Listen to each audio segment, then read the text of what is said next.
오늘 하나님 말씀은 출애굽기 15장의 말씀입니다. 출애굽기 15장 22절부터 27절에 있는 말씀까지입니다.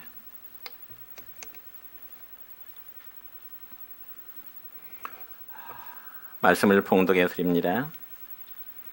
모세가 홍해에서 이스라엘을 인도하며 그들이 나와서 수르 광야로 들어가서 거기서 사흘 길을 걸었으나 물을 얻지 못하고 마라에 이르렀더니 그곳 물이 써서 마시지 못하겠으므로 그 이름을 마라라 하였더라.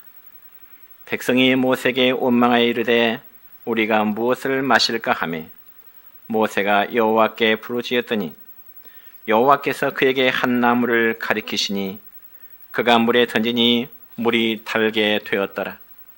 거기서 여호와께서 그들을 위하여 법도와 율례를 정하시고 그들을 시험하실새 이르시되 너희가 너희 하나님 나 여호와의 말을 들어 순종하고 내가 보기에 의를 행하며 내 계명에 귀를 기울이며 내 모든 규례를 지키면 내가 애굽 사람에게 내린 모든 질병 중 하나도 너희에게 내리지 아니하리니 나는 너희를 치료하는 여호와임이라. 그들이 엘림에 이르니 거기에 물샘 12과 종려나무 70그루가 있는지라. 거기서 그들이 그 물 곁에 장막을 치니라. 아멘. 사랑과 축복의 메시지 나누겠습니다. 사랑하고 축복합니다. 사랑하고 축복합니다. 오늘은 구약성경 출애굽기 15장 22절부터 27절까지는 말씀을 중심해서 영혼의 오아시스라는 제목으로 말씀을 선포하고자 합니다. 여러분 영어 단어 중에 릴렉스라는 단어가 있는데 이 릴렉스라는 단어의 뜻은 무엇을 약하게 한다 혹은 무엇을 완화시킨다 하는 그런 뜻입니다. 그래서 이 말을 실제 우리의 생활에 적용해 본다면 삶의 긴장으로부터 자유함을 얻는 것을 의미하기도 하는 것입니다. 여러분 특별히 지난 한 주간과 또 이번 주간은 직장인들에게 있어서는 휴가철의 절정이라 그렇게들 이야기하고 있습니다. 그래서 직장인들은 휴가 기간을 통해서 삶의 긴장으로부터 잠시나마 자유를 얻게 되고 또한 휴가를 통해서 삶을 재충전받게 되는 그러한 계기가 되기도 하는 것입니다. 뿐만 아니라 농촌 생활하시는 우리 성도들 역시 농촌의 바쁜 일과 속에서도 잠시나마 쉼의 여유를 갖는다는 것이 꼭 필요하리라 그렇게 생각을 해봅니다. 며칠 전 TV에서 방영한 의학 정보를 보니까 사람이 지나친 일과로 인한 정신적 그리고 육체적인 스트레스는 사망을 불러오는 가장 커다란 원인이 된다고 하는 의학 박사의 정보를 들어본 적이 있습니다. 그렇기 때문에 사람은 어느 누구나 기계가 아닌 이상 적당한 때에 쉼이 꼭 필요하다고 하는 말씀입니다. 그래서 오늘 성경 말씀에 보면은 고난 중에 잠시 쉼의 기쁨을 얻는 이스라엘 백성들의 모습을 우리는 성경 속에서 발견하면서 과연 우리 성들이 영혼의 오아시스를 얻기 위해서는 어떠해야 될까? 그런 부분을 오늘 말씀에서 깨닫고자 하는 것입니다. 여러분 오늘 본문의 말씀의 내용을 보면은 이스라엘 백성들은 모세 인도 아래 출애굽하고 그 다음에 홍해를 건넌 이후에 수르라고 하는 광야에 이르게 되었습니다. 그리고 또 사흘 길을 걸어갔지만 어디서도 마음껏 마실 수 있는 물을 얻을 수가 없었습니다. 여러분 그럴 수밖에 없는 것은요. 이스라엘 백성들이 출애굽한 이후에 그리고 홍해를 건넌 이후에 그들이 걷는 광야길은 모래와 자갈로 이루어진 아주 메마른 광야길이었습니다. 그럼에도 그들은 며칠 전에 홍해 바다를 마치 육지처럼 건너게 되는 그런 구원의 감격을 맛보았기 때문에 현실의 어려움을 의연히 견뎌낼 수가 있었던 것입니다. 그리고 드디어 홍해를 건넌 지 3일 만에 오아시스가 있는 그 마라라고 하는 지역에 또 당도하게 되었습니다. 그렇다면 여러분 생각해 보세요. 그들이 갈증 가운데 3일 만에 물이 나오는 오아시스를 발견했을 때 돌과 자갈이 어우러진 그 메마른 땅에 물이 솟아나는 그 오아시스를 발견했을 때 얼마나 감격스러웠겠습니까? 아마 생각건대 하나님이 또 우리에게 오아시스를 주시는구나. 그러면서 홍해를 건넜을 때의 기쁨처럼 또 한 번 믿음의 감사와 믿음의 승리의 노래를 그들은 불렀을 것입니다.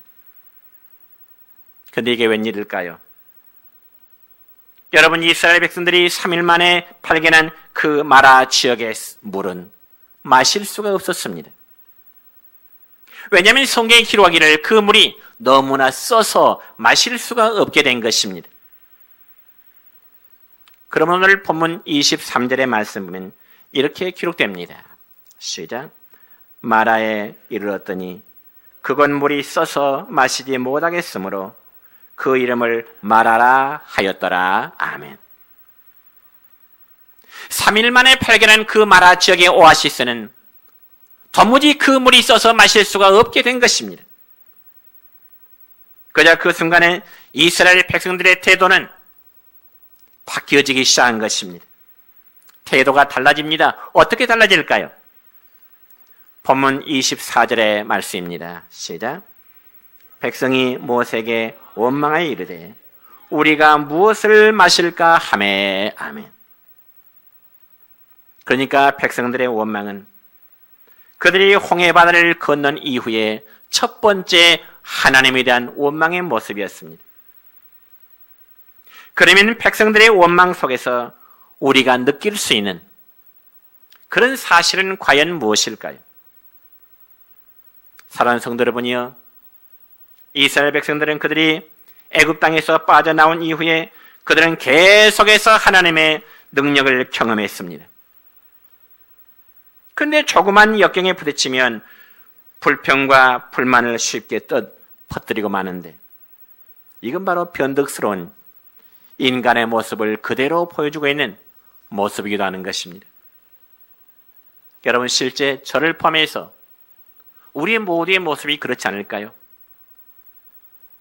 우리가 신앙생활하면서 어떤 좋은 일이 생기면 하나님 감사합니다, 감사의 고백을 하나님께 드리다가도 조그만 어떤 일이 어려움이 생기면 감사하는 마음이 어디로 다 사라져버립니다. 그러니까 성경에 기록된 이스라엘 백성들의 모습이 어쩌면 오늘 저와 여러분의 모습과 똑같다는 사실입니다. 바로 얼마 전에는 홍해 바다를 육지같이 건넌 후에 그들은 하나님 앞에 소고 치면서 춤을 추면서 감사의 찬양을 하나님께 드렸습니다. 그렇지만 그들이 마라라고 하는 지역에 이르러서 마실 수 없는 정말 쓰리 쓴 물을 맛보게 될 때 그들의 지도자인 모세에 대해서 원망의 화살을 퍼붓고 있는 것입니다. 그렇다면 이처럼 여러분, 쓴 물 때문에 마시지 못하고 하나님과 모세에 대해서 원망할 때 과연 그들의 지도자인 모세가 할 수 있는 그 일은 과연 무엇일까요? 성경의 모세는 하나님 앞에 그저 하소연할 뿐입니다. 하소연한다는 이 말은 모세가 그 백성들의 원망과 불평의 소리를 듣고 하나님께 기도할 수밖에 없었다 그 말이죠. 그저 하나님은 모세에게 해결책의 말씀을 주시는데 오늘 본문 25절의 말씀 보면 이렇습니다. 시작. 여호와께서 그에게 한 나무를 가리키시니 그가 물에 던지니 물이 달게 되었더라. 아멘. 여러분, 과연 이럴 수 있을까요? 방금 전까지만도 써서 마실 수 없었던 그 물에 하나님이 지시하신 나뭇가지 하나를 그 쓴물에 던지니 금방 그 물이 달아서 모든 백성들이 마실 수 있었더라.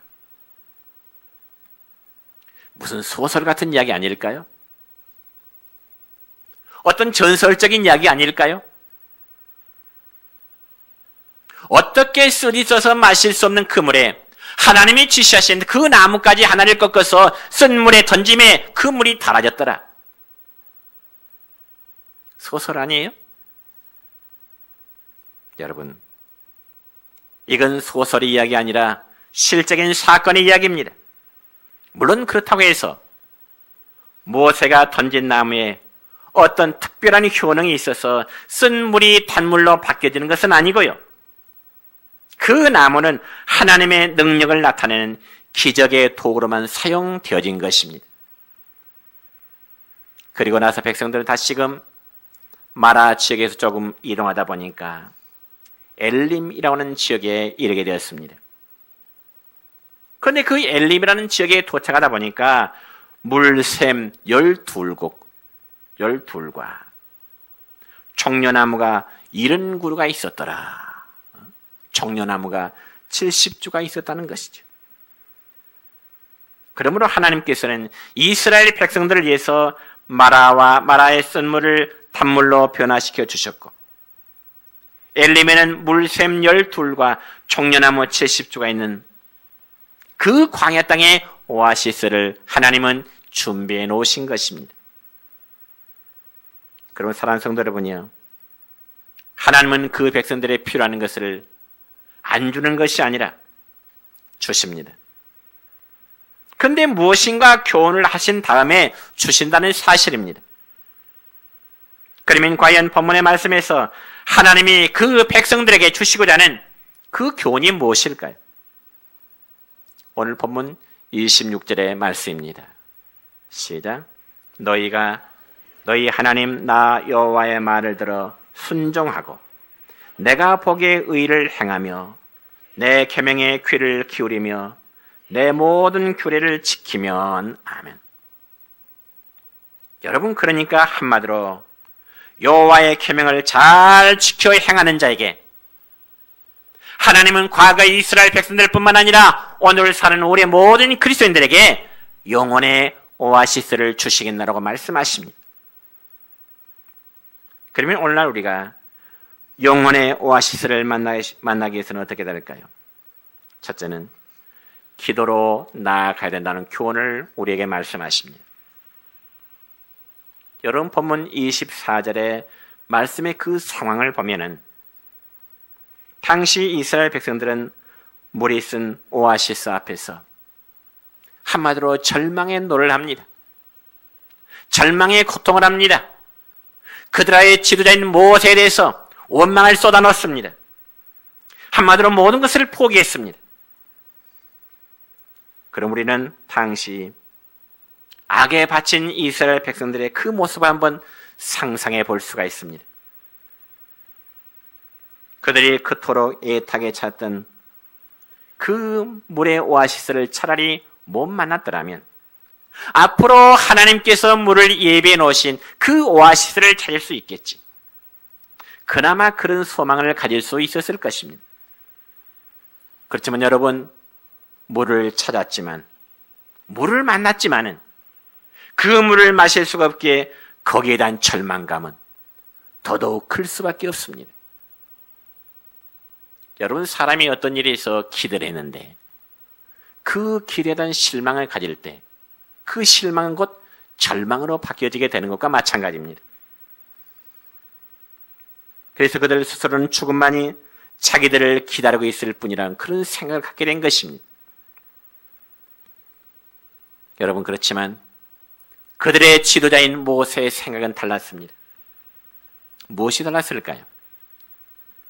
여러분, 백성들의 요구는 오직 현실적인 것에 대한 불만족으로서 우선 목마르고, 그리고 힘들게 미래에 대한 기대감을 갖지 못하는 그런 불만족이었습니다.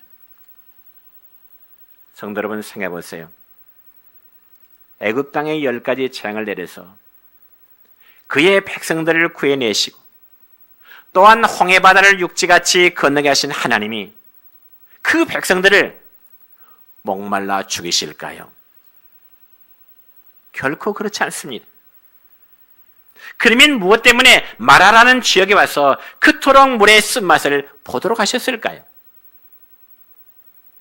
달고 시원한 물을 주실 것이죠. 여러분, 그에 대한 대답은 본문 25절 하반절, 즉 끝부분에 보면 이렇게 기록되어 있습니다. 여호와께서 그들을 위하여 법도와 율례를 정하시고 그들을 시험하실세라는 말씀이 있습니다. 그렇습니다. 하나님께서 그들을 잠시 시험하게 해서 쓴 물을 준비하신 겁니다. 그럼에도 백성들은 하나님의 뜻을 알지 못하기 때문에 그저 현실적인 어려움만을 바라보면서 원망하고 불평하게 이른 것입니다. 그러한 반면에 모세는 어떻게 했다고요? 25절 첫 부분의 말씀 보면은 모세가 뭐라고요? 그 다음에 여호와께 뭐라고요? 부르짖었더니. 백성들은 하나같이 현실의 어려움 때문에 불평하고 원망하고 그들의 지도자인 모세와 하나님께 대해서 원망을 쏟아내고 있지만은 모세는 여호와께 부르짖었더니. 이게 바로 백성들과 모세와의 차이점입니다. 이게 바로 어리석은 백성들과 지도자인 모세의 차이점입니다. 그래서 모세는 모든 백성들이 절망을 노래할 때 믿음의 사람 모세는 하나님께 기도하는 자세를 갖추게 된 것입니다. 그리고 간절한 마음으로 기도하게 된 거죠. 이처럼 모세가 여호와께 부르짖었다고 했는데 이는 우리의 진정한 영혼의 안식자는 우리 성도들의 각자의 간절한 기도에 있다는 사실을 우리에게 교훈하고 있는 것입니다. 여러분, 오늘날 왜 많은 성도들이 영혼의 안식을 얻지 못하고 살아오고 있을까요? 놀러는 잘 다닙니다. 어디의 휴양지에 대해서는 잘 압니다. 어디에 가면 어떤 명소가 있다는 것 너무나 잘 압니다. 그러나 참된 안식을 누리는 그 방법에 대해서는 알지를 못해요. 왜요? 우리에게 영혼의 오아시스를 주시는 하나님께 부르짖어 구할 줄 모르기 때문에 그렇습니다. 구할 줄 모르면서 영혼의 오아시스를 주지 않는다고 원망한다는 것입니다. 그게 얼마나 답답한 일입니까?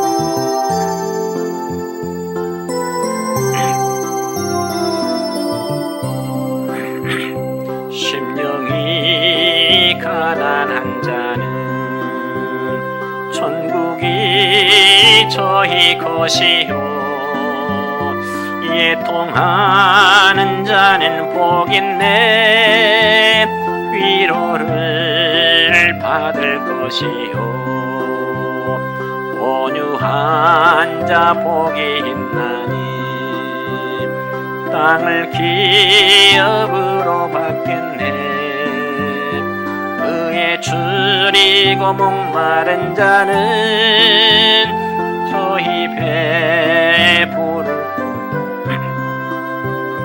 긍휼히 여기는 자는 긍휼히 여김 받겠네 마음이 정결한 자는 하나님을 볼 것이요 화평케 하는 자는 하나님의 아들이라 일컫네 그를 위하여 핍박받는 자 천국이 저희 것이라 내게도 주소서 내가 복을 받기 원하네 오네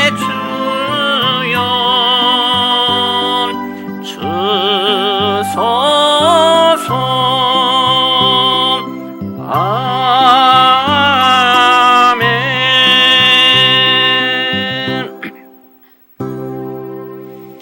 며칠 전에 미국의 루터교회 톰슨 목사님이라는 분이 쓴 글을 잠시 읽은 적이 있습니다. 그 톰슨 목사님이 쓴 글 중에 참 은혜되는 부분이 있어서 그들을 한번 인용해서 소개하고자 합니다. 여러분, 톰슨이라는 목사님에게는 사랑하는 외아들이 하나 있었는데 그 아이는 평소에 건강하고 아주 밝게 자란 아이였습니다. 그런데 어느 날 원인도 모르게 그 건강한 아들이 갑자기 세상을 떠나버린 것입니다. 그러니 갑자기 숨을 거둔 아들의 죽음을 바라보는 그 톰슨 목사님의 마음이 얼마나 커다란 충격이 되겠습니까? 여러분 생각해 보세요. 아무리 목사님이라 할지라도 아들을 먼저 떠나보내었던 그 아버지의 심정은 어느 부모나 마찬가지입니다. 그래서 아들을 먼저 보내고 나자 신경과민이 생겨나게 되고요. 식욕이 사라지게 되고요. 강단에서 설교를 하더라도 힘이 나질 않습니다. 그러나 그러한 기간이 오래 가지는 않았습니다. 그래서 목사님은 곧 회복되어서 성도들 앞에서 주일날 설교 때 이런 고백을 했다고 합니다. 성도 여러분, 저는 슬픔도 절망도 고독감도 괴로움도 모두 기도로 쏟아냈습니다.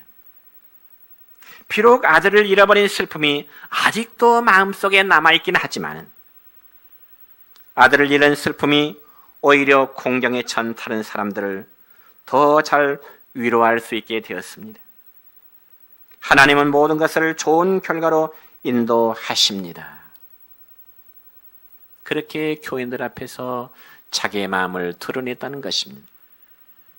내용이 참 은혜되었습니다. 여러분, 슬픔을 당해본 자라야 슬픔 당한 자의 진정한 마음을 헤아릴 수 있을 것입니다. 그러므로 사랑하는 성도 여러분, 우리에게는 기도가 있습니다. 겟세마네 동산에서 눈물과 통곡으로 기도하셨던 그 우리의 주님을 한번 생각해 보세요.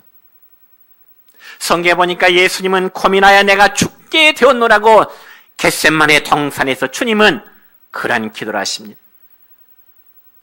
비록 하나님의 아들이시라도 인성을 입으셨기에 십자가의 죽음 앞에서 주님도 역시 고민을 하셨다는 말씀입니다. 주님의 영혼이 요동치지 않을 수가 없었습니다. 그럼에도 예수님은 이겨내고 안정을 찾으셨지요. 그 이유는 예수님 안에 있는 어떤 신성 때문이 아니라 예수님도 육신의 몸을 입으셨기에 기도의 힘 때문에 가능했던 것입니다.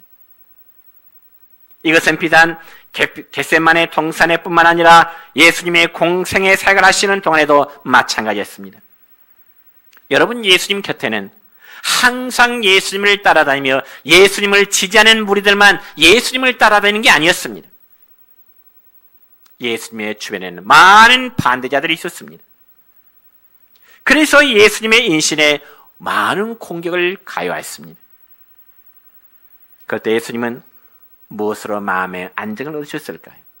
역시 성경에 보니까 예수님은 기도하셨더라고 답을 주고 있습니다.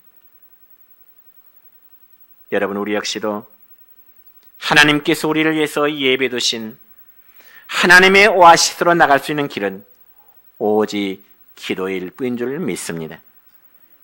그래서 우리는 찬양합니다. 뭐라고 찬양한가요? 기도는 우리의 안식 빛으로 인도하리. 앞이 캄캄할 때 기도 잊지 마시오. 기도는 우리의 안식이라고 고백합니다. 앞이 캄캄할 때 기도하는 것 잊지 마세요. 여러분이 이제 세상에 안식이 없다고, 희망이 없다고 우리는 불평할 필요가 없습니다. 아니, 탄식할 필요가 없습니다. 아니, 원망하는 마음을 가져서 안 됩니다. 기도할 수 있는 여러분 되시기를 축원합니다. 그게 두 번째로 우리는 불굴의 정신으로 전진하는 신앙의 자세를 가져야 됩니다. 여러분, 오늘 본문 27절의 말씀입니다. 시작. 그들이 엘림에 이르니 거기 물샘 12과 종려 70그루가 있는지라. 거기서 그들이 그 물 곁에 장막을 치니라. 아멘. 여러분, 여기 물샘 12이라는 말씀에 여러분 주목해 보시기 바랍니다. 여기 물샘 12이라면 무엇을 말하느냐? 12, 즉 이스라엘의 12지파가 생각나네요.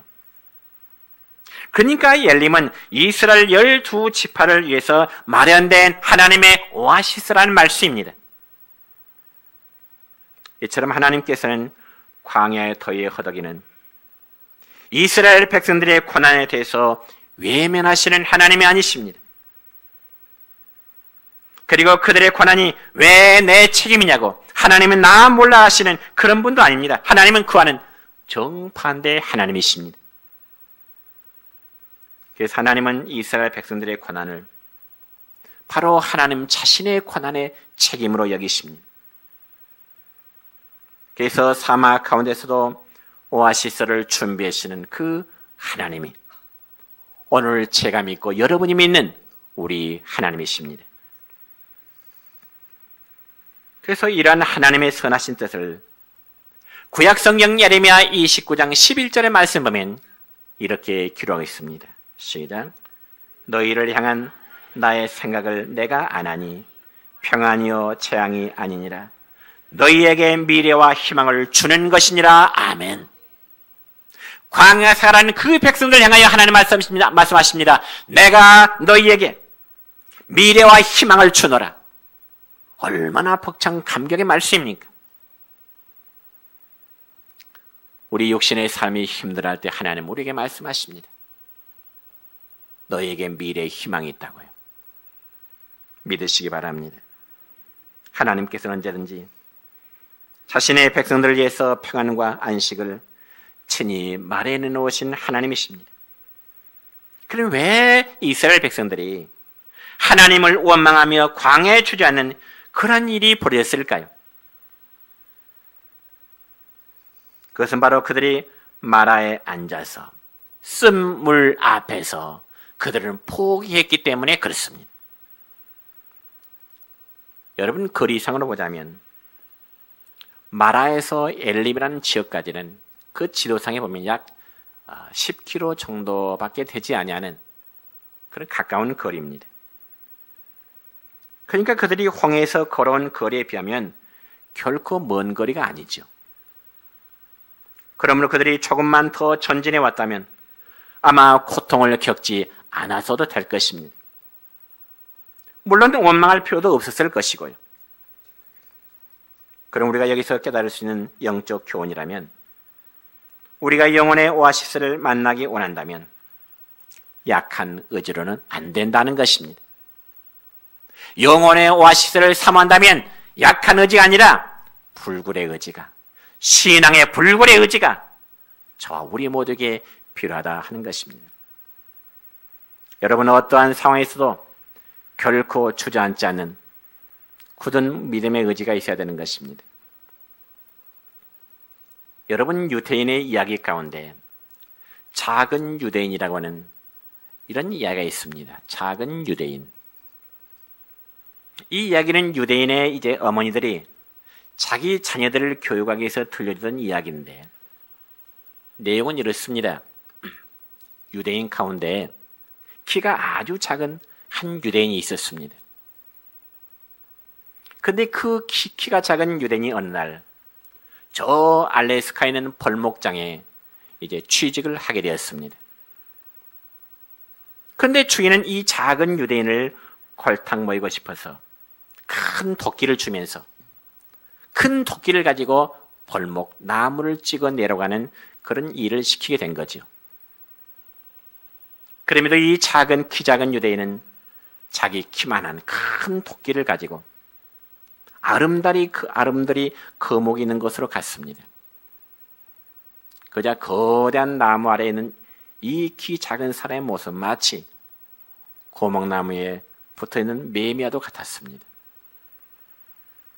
그러면서 이 도끼질하는 작은 유대인의 일 솜씨는 키가 큰 장대한 일꾼들을 능가할 정도로 이 도끼가 자기 키만큼 큰데도 이 도끼를 잘 활용하고 있는 거예요.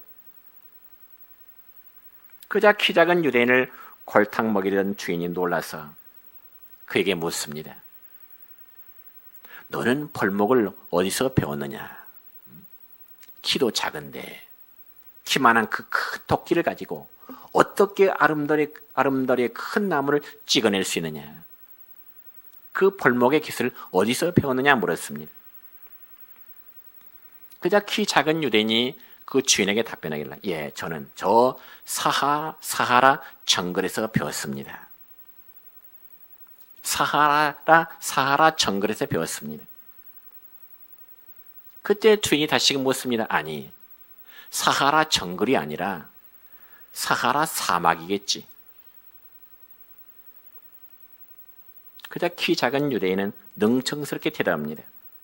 예, 사하라는 원래 정글이었는데 제가 나무를 몽땅 잘라버려서 지금 사막이 된 거예요. 그런 이야기 내용입니다. 그렇다면 여러분, 이 이야기 속에서 우리에게 교훈하고자 하는 그 의미가 무엇일까요? 여러분, 사람이 아무리 체구가 작아도 의지가 살아있다면 어떤 일이라도 할 수 있다는 교훈을 유대인들은 자기의 자녀들에게 주입시키고 있다는 것입니다. 바로 그와 같은 문제를 가지고, 그렇다면 우리의 신앙적인 문제를 한번 접목을 시켜보자면 불굴의 믿음은 어떠한 것도 가능하게 할 수 있다는 사실을 믿으시기를 축원합니다. 그래서 잠언 24장 16절의 말씀은 이런 말씀이 있네요. 시작. 대저 의인은 7번 넘어질지라도 다시 일어나려니와 악인은 창으로 인하여 엎드러지느니라. 아멘. 믿으십니까? 믿으십시다. 의인은 7번 넘어질지라도 다시금 여호와께서 그를 일으켜 세우시지만은 악인은 재앙으로 인해서 엎드러진다 말씀하십니다. 여러분, 여러분의 삶에 힘드신 부분이 참 많지요. 물론 어느 누구에나 정도의 차이는 있을지라도 우리가 살아가면서 힘들지 않은 세상살이가 어디 있겠습니까? 어떤 분은 참 경제적으로 힘들 수 있고요. 어떤 분은 건강 때문에 힘들고요.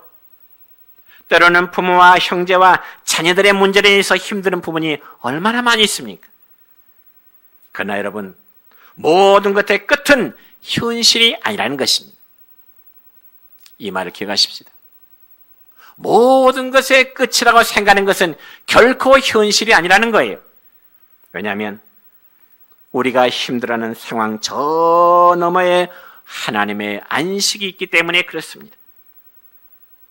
특별히 좀 연예인들의 TV 예능 프로그램에 보면은 그 연예인들이 토크쇼를 나누면서 마치 무슨 자랑거나 되는 것처럼 자신들은 과거에 힘들었을 때 자살을 생각해 보았다고 하는 그런 말들을 톡톡 던집니다.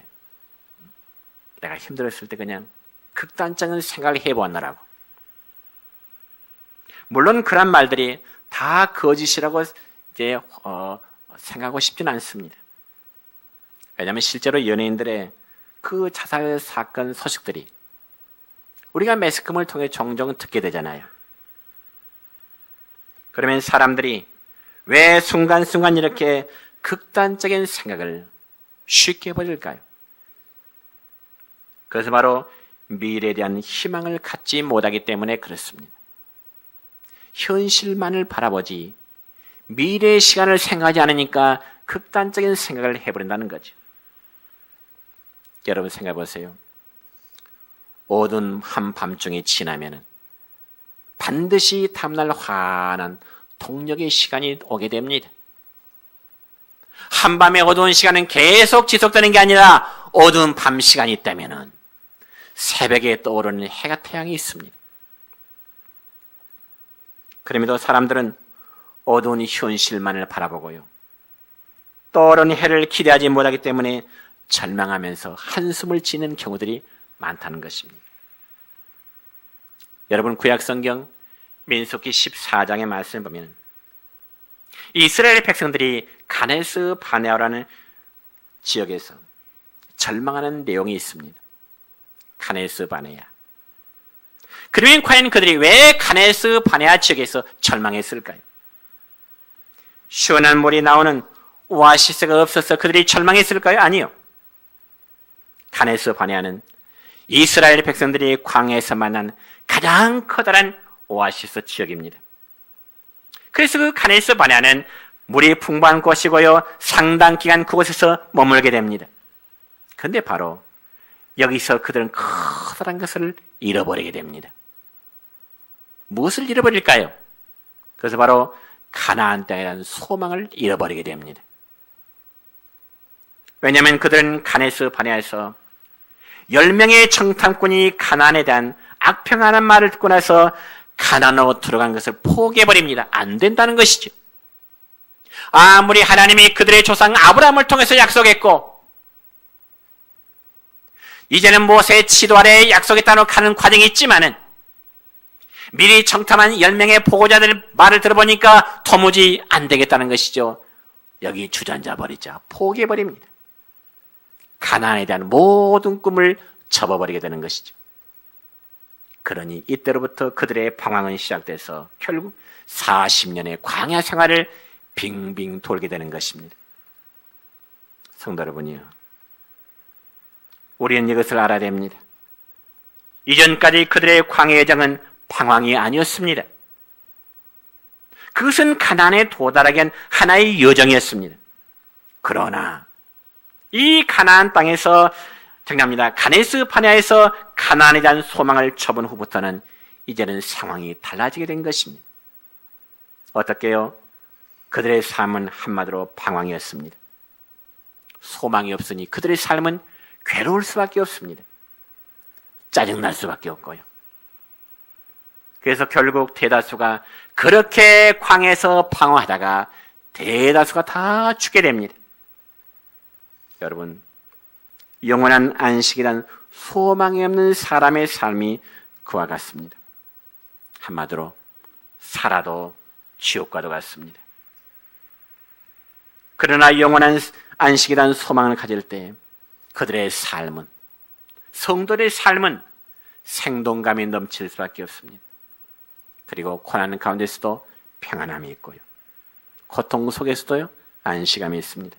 그래서 베드로 사도는 고난 가운데 있는 성도를 향하여 베드로서 3장 12절의 말씀 보니까 베드로 사도는 오늘 우리 성도들에게 이런 고면의 말씀을 주십니다. 시작. 하나님의 날이 임하기를 바라보고 간절히 사모하라. 아멘. 베드로의 고면이 오늘을 살아가는 우리 모두에게도 고면의 말씀과 위로의 말씀이 되기를 우리 주님의 이름으로 축원합니다.